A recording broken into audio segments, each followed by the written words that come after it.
Pour ce qui concerne les toxicités, elles sont vraiment de deux grands types. On sait notamment qu'à partir de 48 heures, 48-72 heures après l'injection des CAR-T-cells et jusqu'à une semaine, voire un peu plus après l'injection,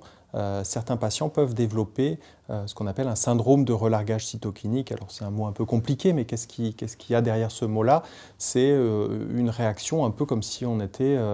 malade, hein, comme si on avait une infection, donc avec de la fièvre, éventuellement des frissons, la tension qui baisse parfois un peu et qui peut être finalement assez gênant pour la suite et qui nécessite parfois une prise en charge spécifique. Alors, ce qui est aussi compliqué, c'est que des fois, on a du mal à savoir si effectivement c'est une infection ou si c'est ce syndrome de relargage cytokinique. Donc, la plupart des patients vont recevoir à la fois des antibiotiques pour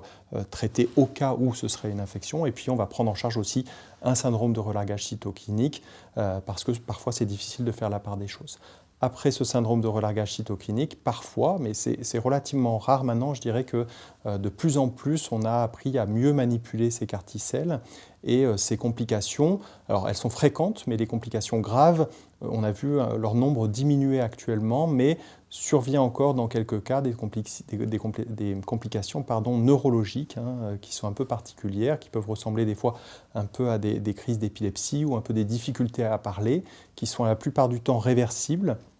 et qui nécessitent là aussi une prise en charge